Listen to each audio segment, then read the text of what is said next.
the SEGA Swingin Report Show. Get ready for Sega news and commentary with your hosts, George and Barry.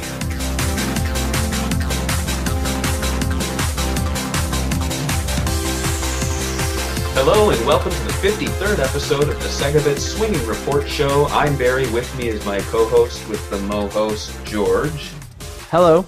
And we are also joined by Darren Wall, the founder of the Sega Mega Drive Genesis Collected Works Kickstarter project. Hello, Hi. Darren. Hey, how you doing? Thanks for having me.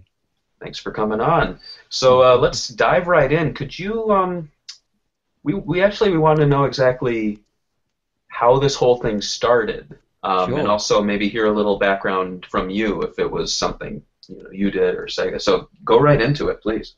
Yeah, sure. So our story is that a year ago, it was September, October, we ran, this is our second Kickstarter, we ran a Kickstarter to launch our publishing company and our first book, which was a biography art book hybrid on a British developer called Sensible Software. I don't know if that means anything to you guys.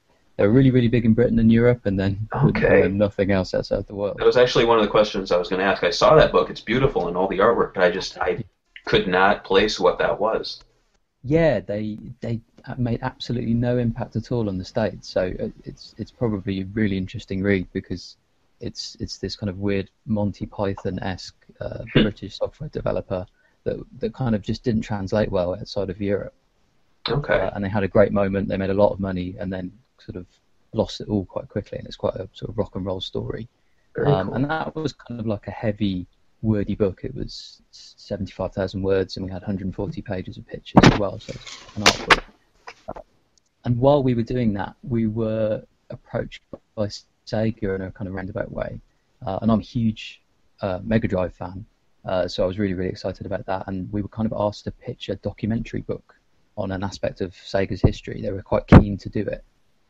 So we pitched the idea of a Mega Drive Genesis documentary book, kind of hoping that they'd have archive material and we'd be able to get access to original developers to interview and stuff. And we won the pitch and kind of went from there, really. Very cool. So, yeah, very cool. Did you grow up with the Sega Genesis, or were you more just a general gaming fan? No, it was specific. Genesis was my first console. I'd sort of had home computers before then, but yeah, the Genesis was the first console I had. I had a bundle. I think I had Revenge of Shinobi and the Mega Drive, and yeah, I distinctly remember playing that game like the moment I got it home. I think I must have been 11 years old when I got it, and so I was always a Sega kid. So I felt like I could really, in terms of that kind of pitch, that idea of Sega coming to us and asking, what is the right book to do, I really felt like I knew that subject matter and I could kind of edit that book really, really well. So yeah, I am a Sega kid. Things like Castle of Illusion, Golden Axe, that kind of thing, that's what I grew up with.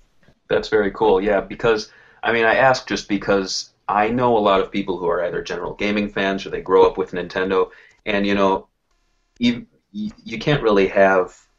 I feel like you need to grow up with the software and the hardware in order to really understand it, because I grew up with Sega my entire life. The first Nintendo console I bought was a NES at a garage sale about 5-6 years ago, maybe. So, since then I've definitely played tons of games. I've bought a lot more hardware since then, but I can't talk about things like Mario 64 or even Super Mario Brothers 3 in the same way that I could like Sonic the Hedgehog 3. If anything, yeah, I'd be twinkle in your eye because it had that important effect on you. Yeah, I'd probably be quoting Wikipedia articles or be basing my opinion. Like, to be honest, I don't think Mario 64 is that great of a game, but that's coming from someone who played it last year. So yeah, sure, yeah, it's very different. So it in that way, yeah, you're just kind of assessing it as a game. So that's great to hear that you're a fan, and you also are a graphic designer, which is the second great thing about this. Do you want to go into your design work a little bit? Yeah, sure. So my background is in publishing. I've done book covers mainly since moving to London when I was about 23. I'm 33 now. Okay. And along the side, I've done kind of record covers and branding and typography, that kind of thing. So along the way of doing my job, I kind of, by osmosis, kind of learned the process of publishing, and via a network of friends and people in the industry, I felt that I could set up this company and do it properly with kind of editors, copy editors, indexers, and production people, all of whom could help me do it properly. Yeah. So it didn't seem quite as intimidating as it might do, because I'd kind of gone through all of those processes before. I'd done art books and magazines and books and records, and so I'd kind of done it before. So it didn't seem quite as intimidating as it should do, I suppose, because it was quite a complex thing. And I've had lots of help from other people. It's not just me. Right. Yeah, it's I mean, I myself am a graphic designer, so that was the first thing that caught my eye, not so much the Genesis stuff, but the fact that a graphic designer is tackling this, because in the past there's been, a lot of Sega fans who have started projects and successfully completed projects, and they knew the stuff and they knew how to collect a lot of really awesome pictures and tell a great story, but to be honest, I've never seen something produced that really has a great sense of design and has someone behind the project that really is giving it. It looks like it's designed well. A lot of the books seem like they're photocopied, stapled together, and they're fantastic books. But this is probably the first, definitely the first independent book that I've seen that really looks like it's, to borrow a phrase, kind of the next level of Sega books. Very appropriate. So, and thank you. It's really cool that comes across, actually, because that's kind of at the heart of what we're trying to do. Absolutely. The kind of the approach of all of our books is kind of like we're saying that there's been a fantastic exhibition, at MoMA or something, and this is the book in the gallery bookshop. That's the kind of feel that we want to go for, quite a definitive, minimal approach to design, and just as if you're kind of looking at the stuff, looking at the archive material, the interviews in a gallery. It's just supposed to be really, really simple and minimal. That's great, yeah, because I know a lot of people, and we have some questions coming up. Some of them were wondering if it would be like an info dump, but the way I see it, you can go online, you can go to Wikipedia, you can go to our wikis, Sega and Sonic Retro, and you can learn all this stuff, but you really can't sit there and look at a high-res picture or handle these things in the same way.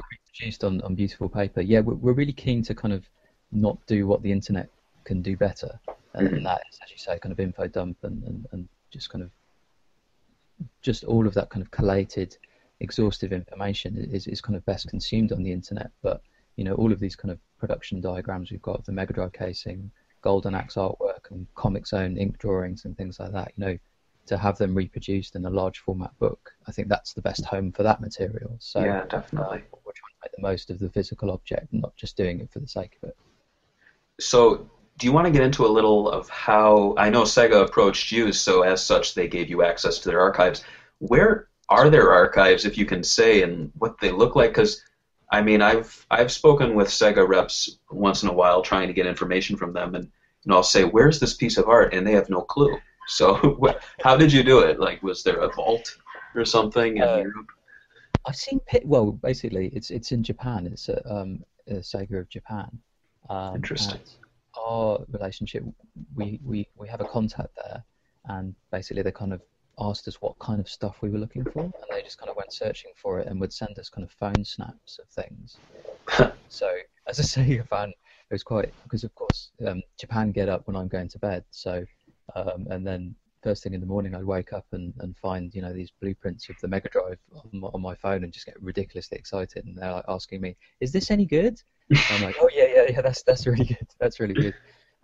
So yeah, we asked for specific things. I remember starting off asking for stuff for Streets of Rage, Bare Knuckle, and they found like a really old photocopied version of the design document, which they scanned and sent over, and then they'd find specific things like title screen paintings and character visualizations, and then we discovered, they discovered for us, a binder of the how to build the Mega Drive motherboard. It's just like a huge instruction book, basically, all handwritten. And then that's when they found the kind of cache of blueprints, the molds that were hand drawn. And then from there, it was also we've got in touch with developers who've got stuff at home. A lot of the American developers have kept stuff personally, so we've just got quite a lot of that recently. Like we've got lots of Toe Jam and Ill production art, sketches of the characters and stuff like that. So it's been a mixture of the archive is slightly a kind of nebulous term for Sega's contacts, but apparently there is a big room full of boxes in Sega of Japan, which I'd like to go running around sort of semi-nude personally, but Yeah. Generally I think a lot of the American stuff had been lost in a fire, I understand. So a lot of the box art that was kept in America was lost. Yeah, I went to Sega of America earlier in the summer, and I kind of hung out in the waiting room because I couldn't just walk around the offices. They had a lot of games being, I'm sure they had a lot of stuff on their computer screens I wasn't allowed to see. But yeah, they were coming out with a lot of really fantastic stuff, though a lot of it kind of was more consumer, and it was probably from the Genesis onwards, there wasn't a lot of really old materials coming out, and not any printed ones from what I could tell. So I wasn't aware of a fire. Where did you hear about that? We got in touch with them because what we really wanted to do was we got a lot of the original box art for things like Revenge of Shinobi, Altered Beast, Alien Storm, and at that time, as you probably remember very well, there was quite a kind of a big difference between the US box art and the Japanese box art, and I really wanted to do a kind of comparison section of the book, and Sega of America looked for me. We did a bit of research and waited for a while, and then it turns out that I think they kept it in a storage facility, and there'd been a fire, and it had been lost. So, which is a real pity, because obviously those paintings were a lot bigger than the frame that you saw on the box. On the Japanese ones, they were complete wraparounds. So yeah, it's a real pity that stuff's just gone now. So that's why it's kind of important to archive this stuff, I think, and kind of put it in one place in the best possible way. Yeah, and you also talked about the Japanese art book. I forgot the name of it. It's on my shelf, but I can't read the spine. Sega video game illustrations. Yes, and how much of that material are you looking to use? We have got. I think we've scanned about. We've not used all of it. We've scanned it. We found the original negatives from the book itself. So we've got most of the scans from that. I think we haven't collated it yet. I'm keen to use as much as possible because I don't think a lot of people have access to that book. I've tried to. I think I've got like an alert for it on eBay. And it always goes for about kind of like £70 to £100, sometimes more. So I think we'll probably be using about sort of 2/3 of the material mixed in with the new stuff that we've got and actual in-game art as well. I'm quite keen to use kind of level maps, sprite sheets, that kind of thing as well. That's awesome. George, did you have any questions regarding the project? I did have a question. I was gonna ask, what one piece of like Sega, like the, what I mean, Sega gave you a bunch of stuff to use on the book. What one piece was your favorite? Like, it could be the Mega Drive blueprints. Personally, because the Mega Drive, the iconic kind of imprinted on my mind game is the Shinobi games, and they found these character portraits for each of the characters in the game. They're absolutely beautiful. So all of the kind of bad guys, the bosses, Shinobi himself, the dog, the big Rambo guy who's a Terminator hybrid. There are paintings of all of them, and they're stunning. And I think that's one of the kind of the really great things that we found for the book. And there's about 16 of them in total. No one's ever seen them before. You can see it very briefly in our pitch video on Kickstarter. Actually, there's a little hint of it. But that's my personal favourite. That's actually pretty cool. I was gonna. All right, so all 16 of them are gonna be in the book. Oh yeah, definitely. All the stuff that's not been seen before, I think, is gonna get. That's definitely going to be in there. That's the kind of our priority. And so in just 11 days, I believe, since you started, or how many days has it been? I think 11 is about right. A little over a week. Yeah, just over a week.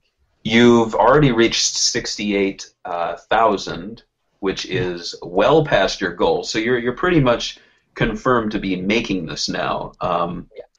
Can you describe it all, how it felt to pass that milestone, and did it match your expectations, or were you pretty shocked? I was very shocked. We didn't really sleep for the the weekend prior to it, we set it going on a Sunday at midnight, and we were funded 2 days later. So I was completely stunned. I mean, I was really personally excited about the material. I was sort of talking about the shinobi stuff, and when you've got such a personal connection with something that you think maybe you're seeing it, you're inflating its importance and thinking it's just an intensely personal thing. But no, it was fantastic, and for 4 days solid, just getting messages from people. I was getting messages from fans, kind of like sort of saying that it kind of really spoke to them, and it was just I've had a lot of chats with people just about games, which has been fantastic. And then we had loads of people get in touch with us who used to work at Sega America, Sega Japan. People have put us in touch with really, really big people at Sega who are now going to hopefully contribute to the essay and the interviews, which we never would have been able to contact before.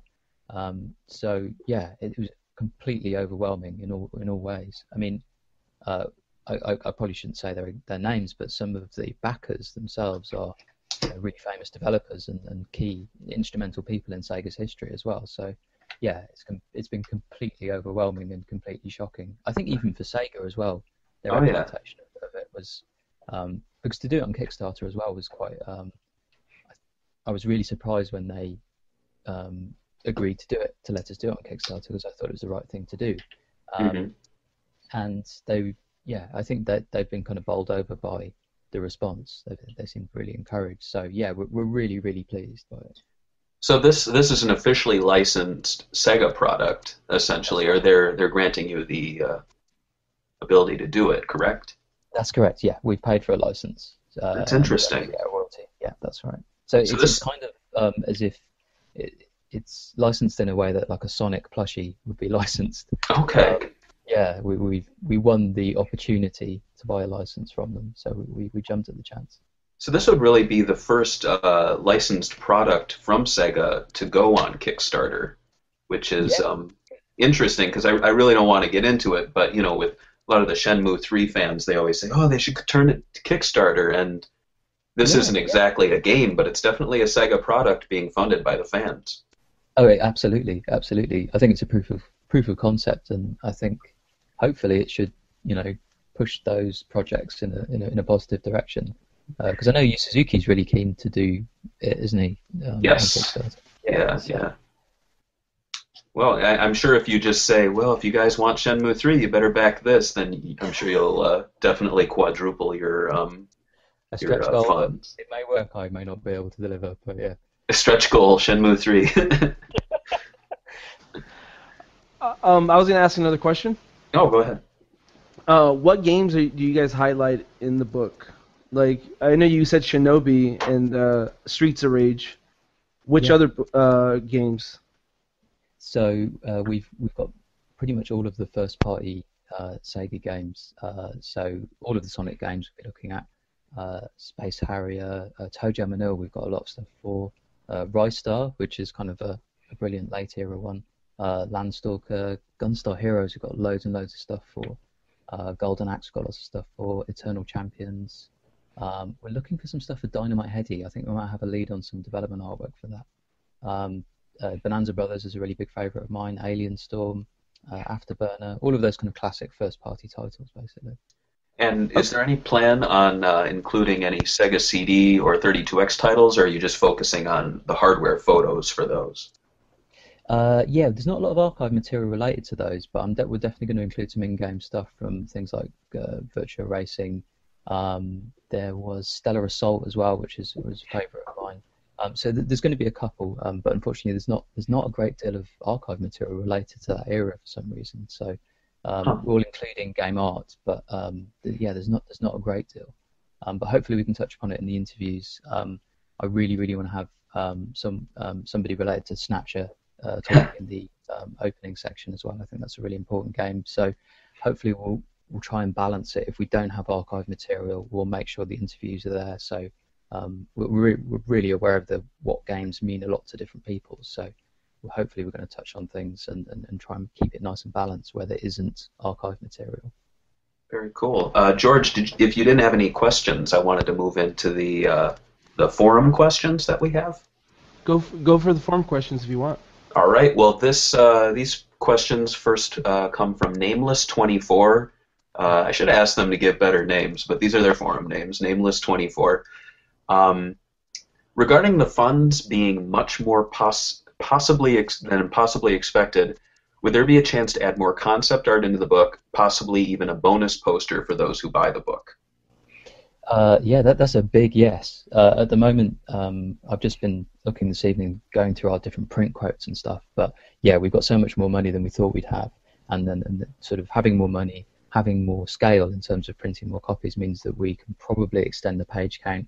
We can probably increase the spec of the book itself, better finishes on the outside, better binding. So we're definitely going to do that. There's going to be a chance to include everything, hopefully now. So I just need to confirm that with everybody and let people know the new page count. So it's definitely going to be more than the advertised 300. Cool. But I should be sure early next week, and there'll be an update about what's going to go in there. So yeah, definitely more stuff.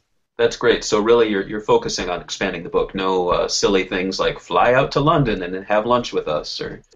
We did that with our last book, the whole kind of meet the developer thing. But oh, really? How did that? Oh, well, developers. I would pay to go out with developers. Yeah. I don't know about you guys. No, just kidding. Yeah, dinner with Yu Suzuki. Just KFC with Yu Suzuki. It would be fine. No, because everything's kind of so we would deal with Sega, who speak to the developers, and it's all very formal, and we can't unfortunately do signed copies of games, which we really wanted to do. There was all that kind of personal stuff we were kind of restricted on. So we've gone super communist. We're just going to put it back into the book. So everybody who's backed us at the lowest level of the book benefits from the success, and it just becomes a bigger, better product. So I think that's the best way forward for it. Awesome. The next question from Nameless is, will there be an in-depth review, this is a little more technical, regarding the Mega Drive sound chip and why the chip itself is so good at creating rocky or even techno-like beats, but isn't as good as creating more opera-like experiences? That's a little technical, but... It does have really crappy trumpets. If you listen to the trumpets on Golden Axe, they are quite kazoo-like. Yeah, the YM2612 chip is mentioned. So Yuzo Koshiro is interviewed in the book, and two other Japanese musicians. We're trying to get hold of the musician from Vector Man as well, because he did some really interesting stuff with the sound chip. So we're going to have lots of people chiming in about how they used it. We've got a British composer called Andy Lemon who actually did the music in our video, and he's interviewed in the book talking about the really, really techie stuff about how the Yamaha sound chip works. So cool. we delve from anecdotal, humorous stories to really, really techie stuff, and I'm really keen that all the technical stuff's in there. So that's another big yes. That's awesome. Yeah, so it's not so much leaning on. I know there's going to be a writer behind the book, but you won't see pages and pages of technical descriptions. It's more leaning on the interviewers telling the story. Correct? Definitely. Yeah, we're kind of going for the documentary book, so it's kind of like we want these personalities to tell you the facts, because I think it's much more interesting if you learn about how Yuzo Koshiro solved a problem with the Yamaha sound chip, and there's lots of stuff with the graphics as well about X-flipping, about how that works, and there's really funny stories associated with it, and it kind of makes the tech easier to understand in that kind of Star Trek way, where somebody's explaining the problem and you remember the game, and yeah, so we're not shying away from it, but it's kind of delivered via the mouth of the developers. Cool. This next question's from Central. He actually has a few. He said, I didn't see Reiko Kodama on the list of interviewees. Is she going to be interviewed in the book? I'm afraid I don't know who that is. Do you know who that is?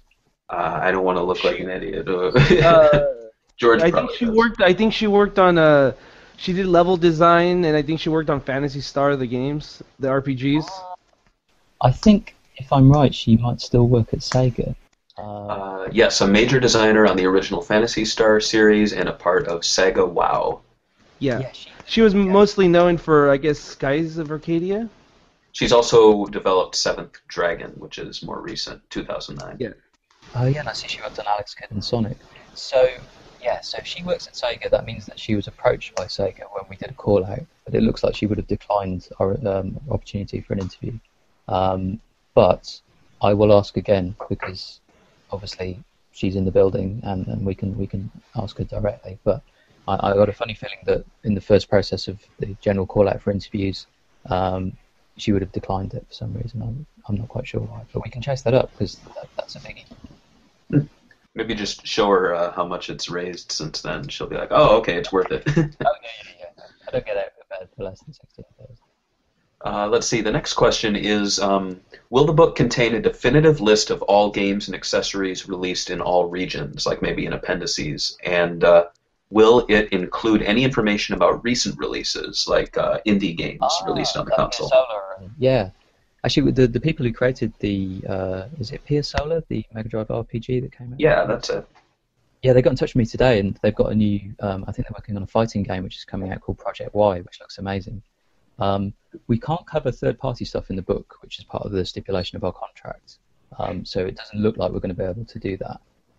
But we are starting a website next year, which is, I think, all the stuff we couldn't put in the book, anything that gets cut out will live on the website. So kind of longer form interviews with people, things that were chopped down for reasons to put in the book will live there. And I'd really like to kind of curate that kind of stuff later on, and particularly interviews with the people who are still making Dreamcast games. There's a guy who's made Ducks and Redux for Dreamcast, and Pia Solar. So I'd really like to interview them there where we're allowed to. But unfortunately, our contract's quite tight, so we can't really touch on third-party stuff. Okay. How about the SVP sound chip, or the SVP chip used in Virtua Racing? Will that be talked about at all?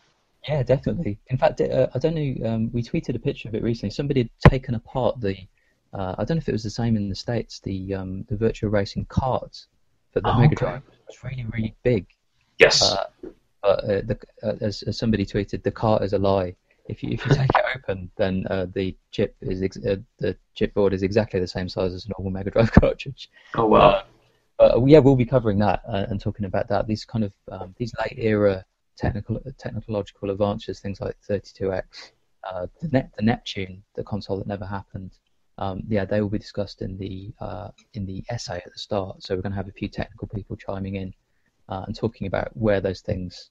Why those things happened, where those things happened, and there was a period when I think the American arm Sega were kind of looking at a silicon graphics chip for the Genesis. I don't know if you remember that, and that's discussed in the essay as well. So yeah, there's a lot of kind of technical 3D stuff as well. Very cool. This last question from him is actually a pretty good final question as well for our interview. Any chance for future books about other Sega consoles or arcade machines from you guys? Well, yeah. I mean, you got a lot of stuff to do before then, so. Yes, we do. Yeah. Well, I'd always hoped that this would be a series. We've kind of, I mean, the designs on our Kickstarter page are fairly provisional, but they hopefully indicate an idea of what we're going to do. And I'd always hoped that this would be a series, and I think, given the success, I think Sega will be quite receptive to us doing some more. So, fingers crossed. I really hope to do.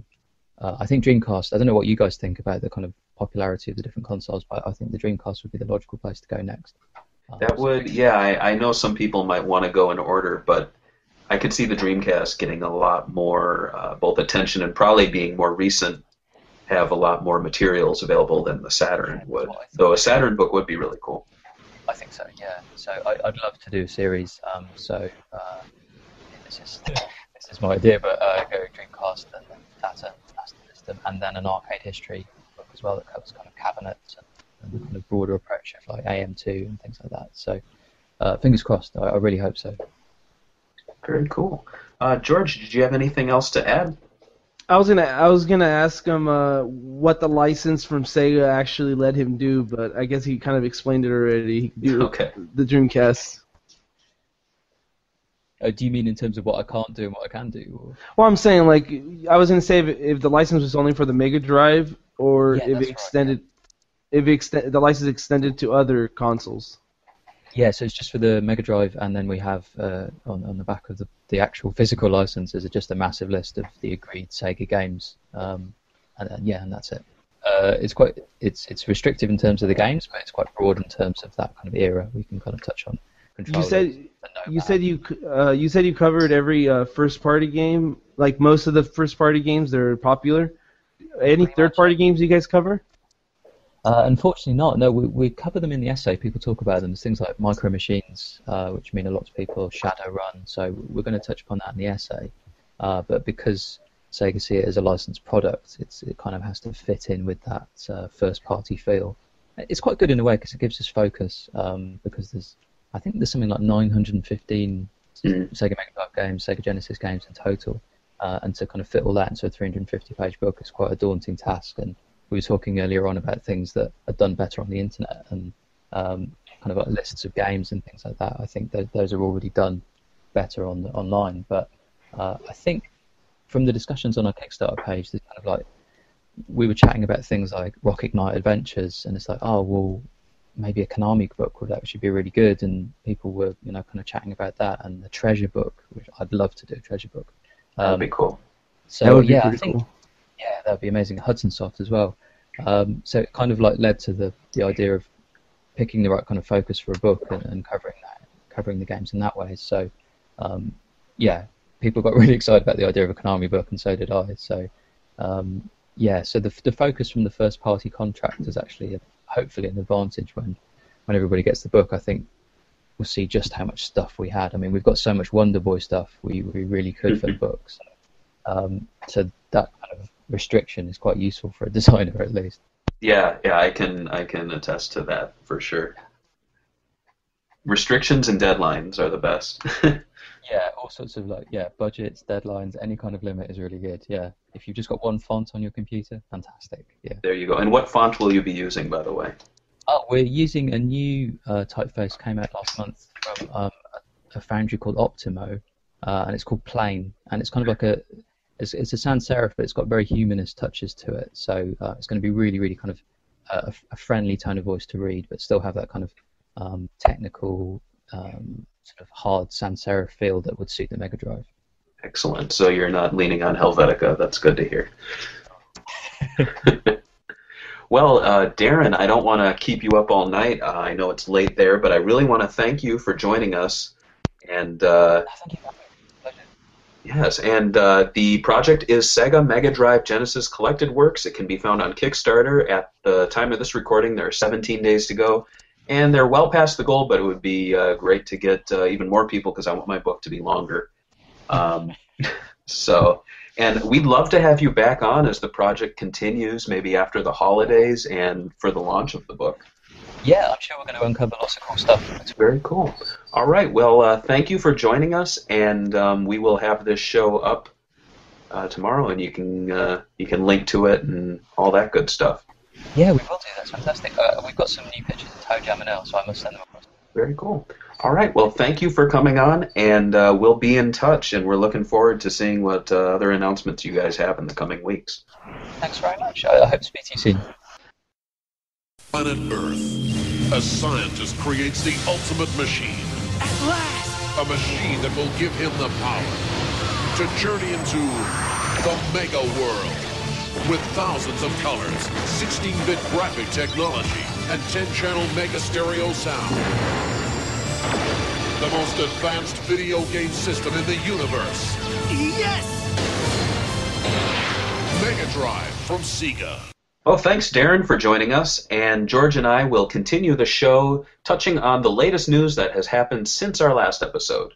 And we start off with... We were talking about the Weekly 5, remember?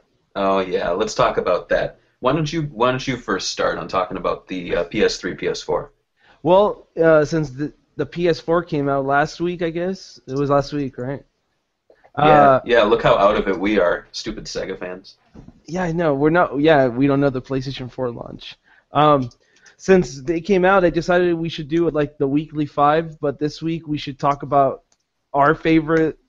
Well, this week it was me saying my favorite 5 PlayStation 3 Sega games, since it's already an old generation, and I chose some, I guess, pretty controversial lists. I guess some people thought I should have put Sonic Generations, but I kind of didn't think it was a huge game for Sega on that console. I don't know. I just didn't feel it, I guess. Well, I recall that even with Sonic Unleashed, I know that it was a lesser game than the 360 version. There were some graphical elements missing, For example, on the windmill stage, some of the windmills were actually missing their windmills, which is kind of strange.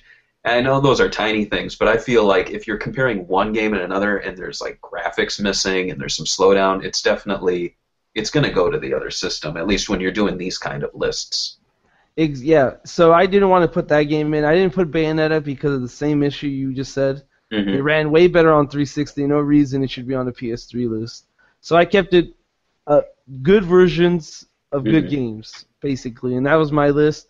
And I think you're doing this Friday's list of the three. Yes, I've already written it up, and it's set to auto-post tomorrow. I love auto-posting. But, I will say that Bayonetta and Sonic Generations are on the list, as well as some, I wouldn't say unexpected ones, but lesser titles in terms of their price and scale, but they're still great titles.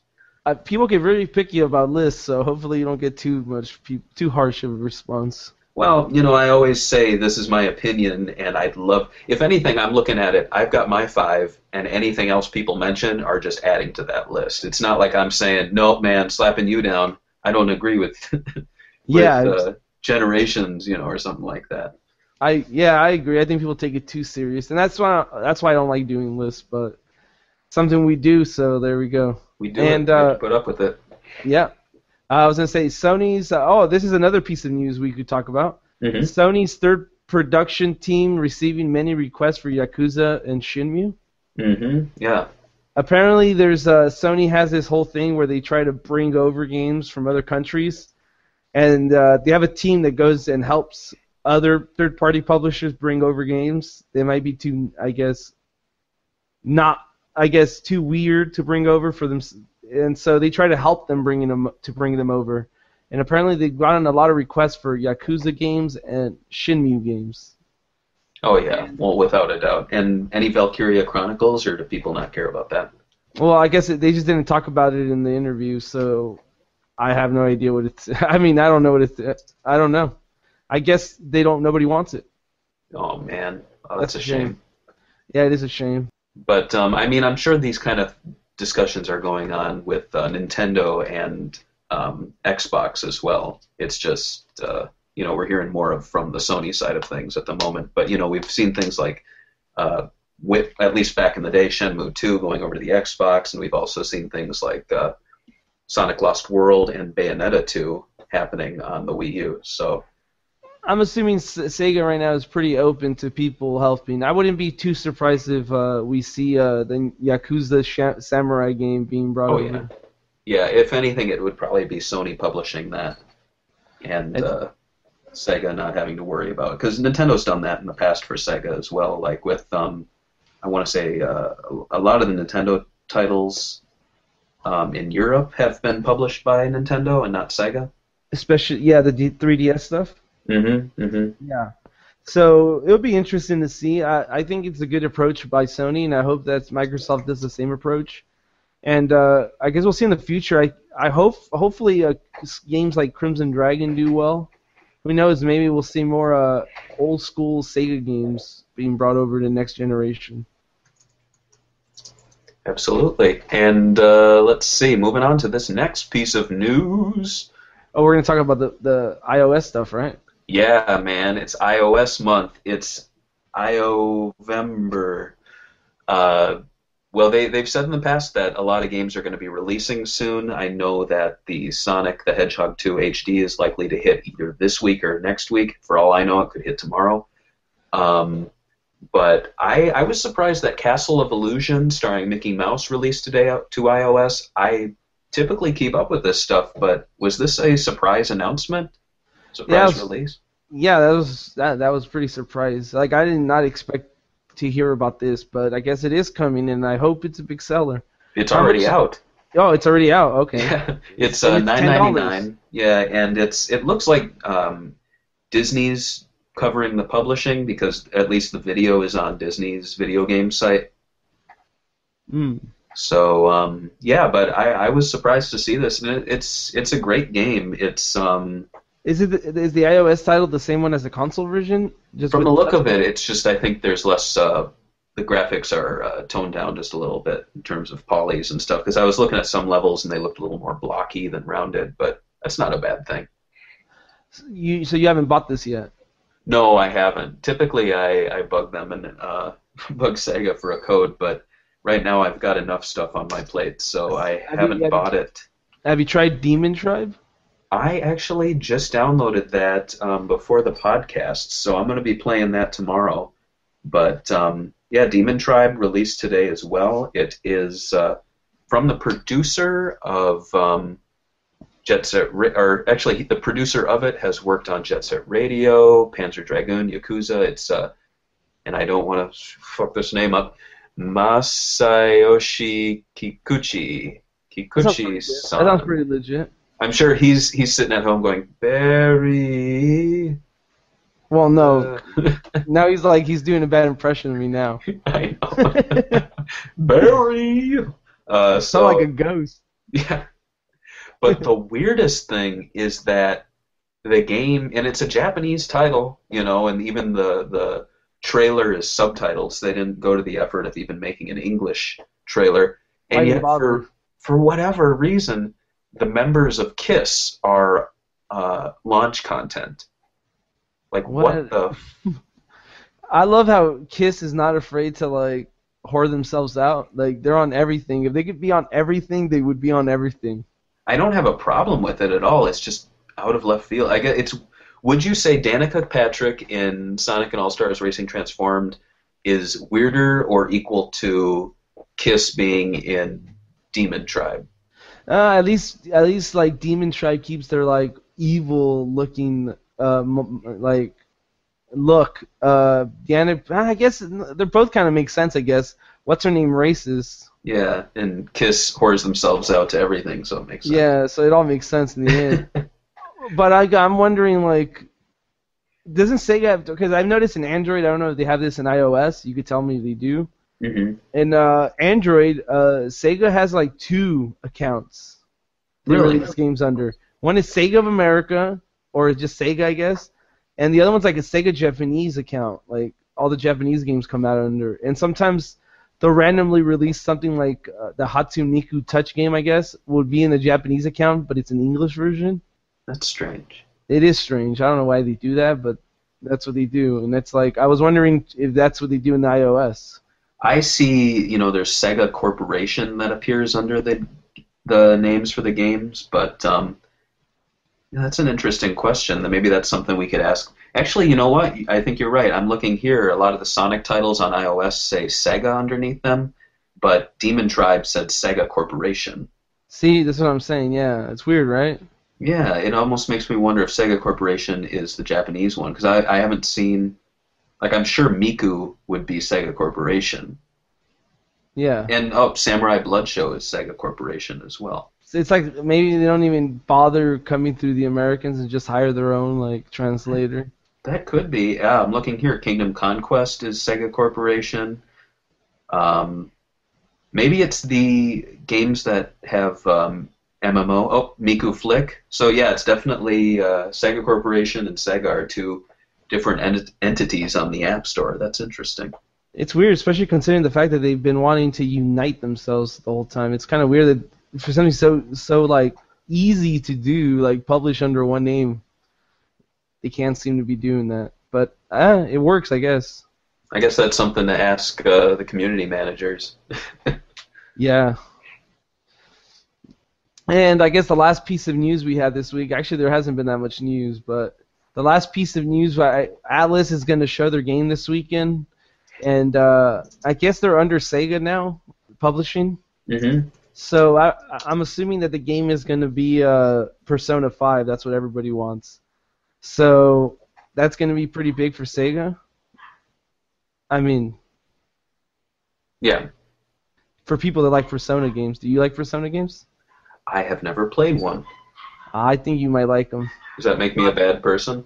Does that make you a bad person? Make you a bad person. Oh, okay. Sorry. You being chewed apart by dogs over there? Yeah, I am actually. That's nice. So yeah, it's been a light week on news, light 2 weeks on news. But with the holidays coming, I'm sure we're going to be seeing some new stuff. Hopefully, we'll start seeing some Sega games announced for the next-gen consoles. But for all we know, we might not see anything announced until spring. Yep, that's true. I don't know. Like, I think we've had enough Sega games for now. No, You think we're done? I think we're done for the whole year. No, they have been lacking in games this year, and I'm hoping they make it up for next year, for sure. Yeah, I mean, Do we consider Bayonetta 2 a Sega game still? I'll take what I can get at this point. So yeah, let's say Let's say it's a Sega. Okay. let's put it in the same category as Echo the Dolphin. All right, then we'll put it in the same category as Echo the Dolphin. There we And so this is this week's Swingin Report shows, Barry. Unless you want to bring anything up. Oh no, I think that's it for the show. Yeah, it was a little shorter than usual, and it's on a different format, which we haven't really discussed yet. But Skype kicked us out, so now we're attempting to do the show on Google Plus. Though we're not going to be showing our faces, and likely won't be doing live shows for a while until we can figure out how to really bring something live that will include all of our title music and be a lot more polished than just us speaking to each other. And if we do it live, I guess we'll give you guys invites and have a little thing on the corner when we go live. And we'll ignore everyone's trolling, pretty much. Yeah, pretty much, yeah. Yeah. Okay, So, then. From me, Barry, thanks for listening, and thank you for joining us, Darren Wall from the Sega Mega Drive Genesis Collected Works Kickstarter. You can find that on Kickstarter at Kickstarter.com. So, And you can see a link under the video in the description if you're on YouTube, or Absolutely. on the blog post if you're on the site. Absolutely, links will be everywhere. So from me, have a fantastic Thanksgiving, and you will hear us again in December. Bye. Bye.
Hello and welcome to the 53rd episodes of the... Let me do it again.